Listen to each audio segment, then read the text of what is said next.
Ladies and gentlemen, making his debut at Speakers Club, please welcome Troy Ritchie. Was standing at the free throw line, given the first opportunity to make a basket. Now, I'd only been playing 4 months earlier, never wanted to play high school basketball. The year was 1985. Have you seen the shorts that we wore in 1985? We had a small high school. They didn't ask you to play. They told you to play. Wasn't very good.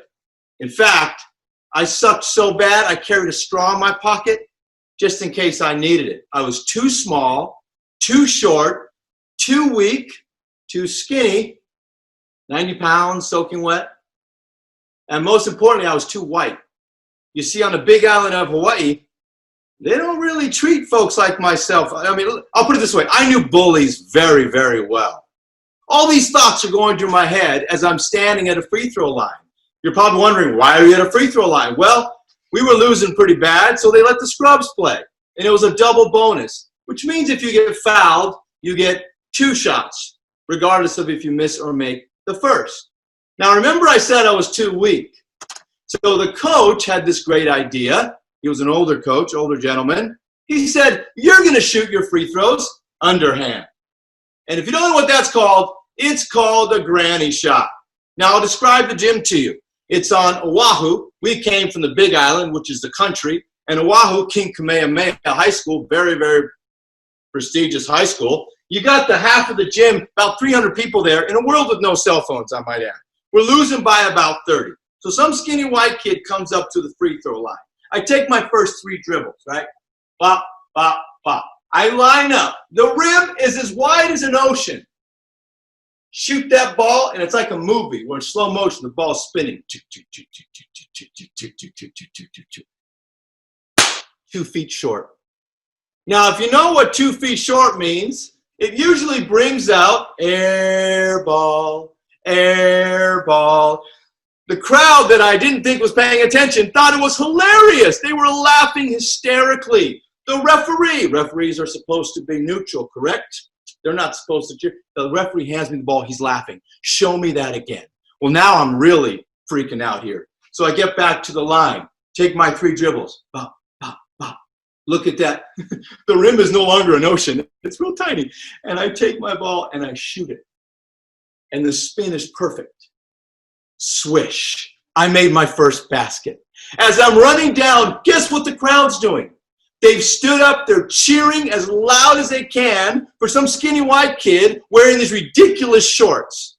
I'm thinking to myself, how do they go from laughing, making fun of me, to cheering me? And that is the power of suck.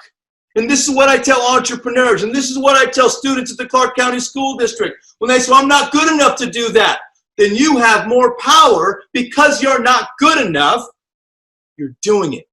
When you're not qualified in the game of life, when you're in above your head and everyone else can shoot the ball like this, the way they're supposed to, and you get up enough courage in the game of life to get on the free throw line and take a shot, not only do you miss, not only are you the wrong color, not only are you skinnier than everybody else and wearing those ridiculous shorts, you miss it with an air ball shooting a granny shot and everyone's laughing at you. You still got to take the second shot. Because you don't know how close you are from people making fun of you to cheering you. And they're cheering you because you don't fit in. They're cheering you because you're the wrong color. They're cheering you because you don't belong, and yet you're still there. Take the second shot, because the power of suck, you can influence greater. I'll tell you, imagine if I was good. I walk up to them. Yeah, just like, oh yeah, no big deal. No big deal. Because I suck, I have the power to influence, inspire, and ignite a fire so they can go do great things on their own.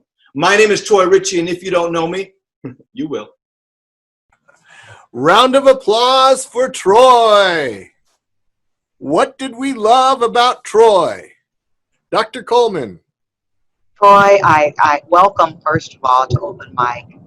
And secondly, I loved your vulnerability. You talked about yourself and probably a somewhat painful experience for you at that time, and you illustrated how we've all been there and take that second chance or second step. Thank you very much. Jamie Lee and then Ryan. Yeah, Troy, I loved the energy that you brought to this and your storytelling. The way you described everything, it was just masterful, and I was hanging on every word that you said. So you were able to captivate me with the story and then introduce your message. So I think it was fabulous. Ryan. First, I would also like to welcome you to Open Mic. It was a pleasure hearing you. Listening to your message. You brought great confidence, and I love. Let me go to the ending where she said, "If you don't know me, you will." I like that. And then I also like how you brought up how if you feel like you're not good enough, that you can do it. So I just loved all that. What you said. It was a very great message. Very cool. Bobby. Troy, you addressed a message that's been called the greatest disease affecting humanity, and that's this feeling of not good enough. And you addressed it in a way that was relatable, that was vulnerable, and encouraged people to take another look at themselves so that they can make the decision to take the next shot. Very powerful, moving, phenomenal use of humor, great interaction and connection with the audience. Well done, my friend. I'm actually wearing shorts right now, but I'm not going to show you. And welcome, and I can't wait for you to come back and meet Jackson Crisp, who is not a skinny guy, but you guys could have a conversation about sports and the power of the metaphor of sports and the difference that you can make in lives by telling your story. Absolutely. Al Jensen. Well, also, I would echo that, Troy. Welcome. We're glad to have you here this evening. And as a professional storyteller and someone who teaches storytelling, I timed you and you were right at 5 minutes. You told one story, you made 1 point, and you taught one lesson. That's exactly what we look for individuals to do. In anywhere between 5 and 7 minutes, you should tell one story, to teach a lesson and make a point. And you did that extremely well. That's exactly what we look for. So that's poster child for exactly what we're looking for. You captured our attention.